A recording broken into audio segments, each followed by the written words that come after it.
फकीर का उपदेश। एक बार गांव में एक बूढ़ा फकीर आया। उसने गांव के बाहर अपना आसन जमाया। वह बड़ा होशियार फकीर था। वह लोगों को बहुत सी अच्छी अच्छी बातें बतलाता था। थोड़े ही दिनों में वह मशहूर हो गया। सभी लोग उसके पास कुछ न कुछ पूछने को पहुंचते थे। वह सबको अच्छी सीख देता था। गांव में एक किसान रहता था। उसका नाम रामगुलाम था। उसके पास बहुत सी जमीन थी, लेकिन फिर भी रामगुलाम सदा गरीब रहता था। उसकी खेती कभी अच्छी नहीं होती थी। धीरे धीरे रामगुलाम पर बहुत सा कर्ज हो गया। रोज महाजन उसे रुपये के लिए तंग करने लगा, लेकिन खेतों में अब भी कुछ पैदा नहीं होता था। रामगुलाम खुद तो खेतों में बहुत कम जाता था। वह सारा काम नौकरों से लेता था। उसके यहाँ 2 नौकर थे। वे जैसा चाहते वैसा करते थे। आखिर महाजन से तंग आकर रामगुलाम ने अपनी आधी जमीन बेच दी। अब आधी जमीन ही सके पास रह गई। जिन खेनों में बहुत कम पैदावार होती थी वही रामगुलाम ने बेच दिए थे। जिस किसान ने उसकी जमीन ली थी वह बड़ा मेहनती था। वह अपना सारा काम अपने हाथों से करने की हिम्मत रखता था। जो काम उससे न होता वह मजदूरों से कराता, पर रहता सदा उनके साथ ही साथ था। वह कभी अपना काम मजदूरों के भरोसे नहीं छोड़ता था। पहली ही फसल में उस किसान ने उन खेतों को इतना अच्छा बना दिया कि उनमें चौगुनी फसल हुई।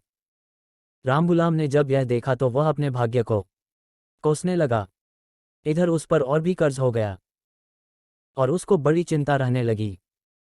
आखिर एक दिन वह भी उस फकीर के पास गया। उसने बड़े दुख के साथ अपने दुर्भाग्य की कहानी फकीर से कह सुनाई। फकीर ने सुनकर कहा, अच्छी बात है, कल हम तुम्हें बताएंगे। रामगुलाम चला आया। उसी रात को फकीर ने गांव में जाकर रामगुलाम की दशा का सब पता लगा लिया। दूसरे दिन उसने रामगुलाम के पहुंचने पर कहा, तुम्हारे भाग्य का भेद सिर्फ जाओ और आओ में है। वह किसान आओ कहता है और तुम जाओ कहते हो। इसी से उसके खूब पैदावार होती है और तुम्हारे कुछ नहीं। रामगुलाम कुछ भी न समझा। तब फकीर ने फिर कहा, तुम खेती का सारा काम मजदूरों पर छोड़ देते हो।